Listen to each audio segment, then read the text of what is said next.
Chegamos à quinta fase, né, implementação e operação. Essa é a fase, né, onde a borracha encontra o asfalto, onde o nosso sistema seguro ele entra em produção e enfrenta o mundo real. Aqui a gente vai abordar controles operacionais e monitoramento contínuo. A segurança não termina, né, quando você faz o deploy. Na verdade, é aí que tudo começa. Então a gente precisa, né, de controles operacionais robustos e monitoramento constante para garantir que o sistema permaneça seguro e estável aí por um bom tempo, né? Nós vamos trabalhar então a primeira boa prática, que é o rate limit, né? É você limitar os recursos dos seus sistemas, né? A gente começa falando sobre esses controles operacionais e a limitação de taxa. A ideia é que você aplique limitação de taxa rigorosa para restringir o número de requisição que cada usuário ele pode fazer. Então isso vai prevenir o abuso a ataques de negação de serviço, os famosos DDoS, né?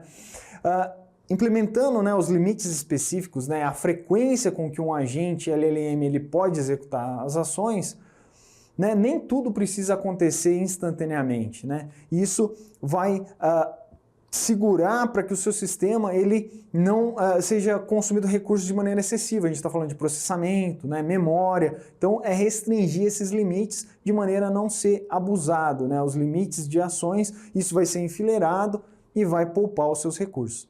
Esses limites eles são as nossas válvulas de segurança, né, para que não aconteça um abuso do seu sistema. Outra prática importante de prevenção é a validação de entrada operacional.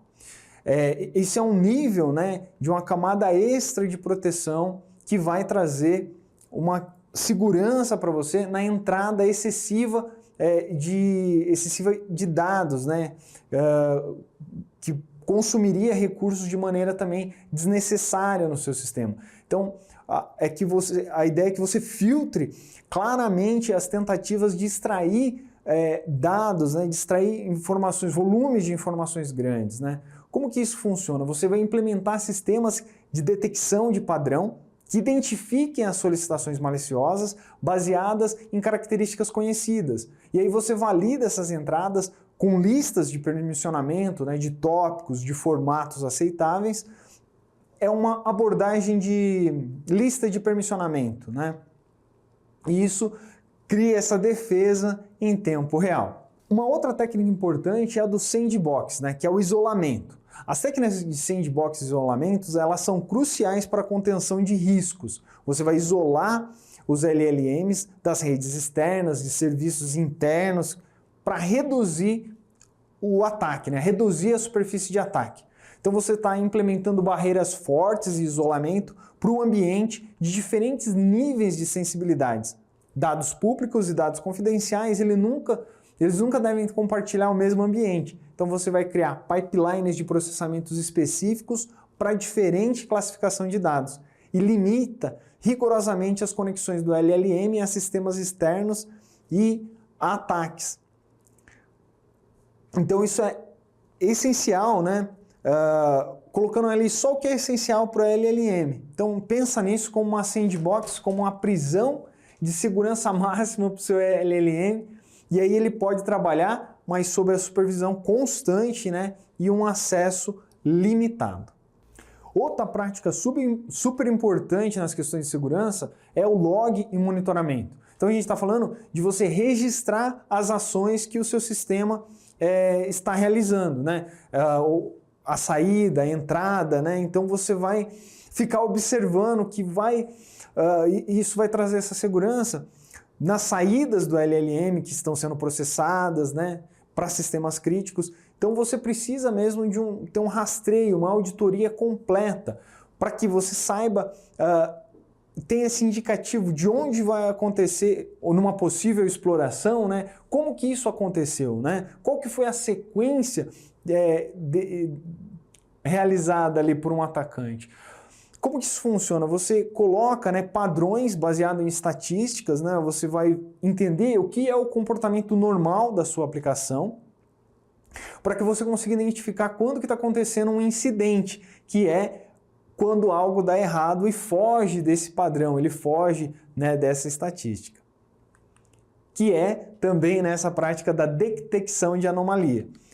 Ela usa o Deep Learning, né, o aprendizado de máquina, para análise estatística, para identificar esse comportamento estranho. Então você está configurando o seu sistema de detecção para que, se algo fora do normal aconteça, o sistema ele vai dar um alerta. Então, monitore especificamente as tentativas de extração de informações sensíveis através desses padrões de consultas da sua aplicação. Você vai estabelecer alertas, né, para volumes em comum, consultas, né, fora do padrão, ou um padrão que fuja, né, do que é estabelecido da sua aplicação. E utilize análise comportamental sofisticada para identificar desvios sutis de padrões normais, que podem indicar o comportamento ou ataque em andamento. Detecção de anomalia é como ter um sensor de movimento de segurança. Quando algo se move de uma forma inesperada, você quer saber imediatamente, né, do que se trata. Uma outra técnica, né, de prevenção aqui de segurança é o canário de dados. A utilização de canário de dados é uma técnica inteligente de detecção. Insira dados marcados únicos, que são os canários, né, em locais estratégicos, que, se forem revelados, vão indicar claramente que houve um comprometimento do seu sistema. Você sabe quando são seus dados por essas marcações que são os canários. Então você vai configurar alertas automáticos que são disparados imediatamente quando esses canários forem detectados em saídas do LLM.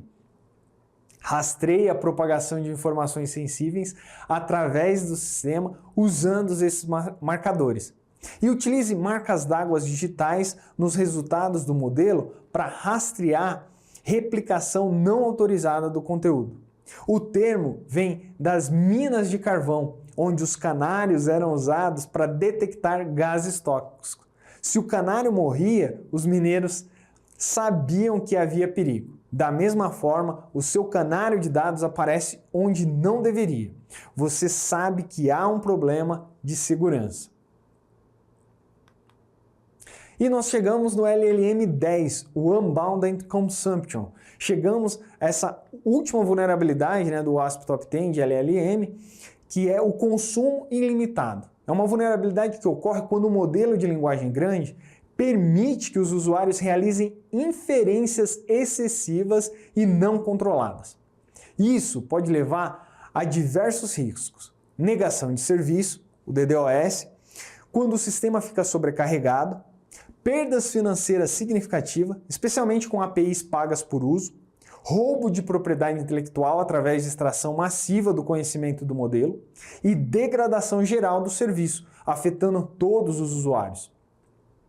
Isso pode ocorrer devido a ataques de inundação de entrada, requisição de alta complexidade computacional ou exploração de vulnerabilidade no modelo. É como deixar uma torneira de recursos computacionais abertas sem medidor. Eventualmente, a conta vai ficar cara. Assim, a gente conclui a nossa quinta fase. Nos vemos na próxima.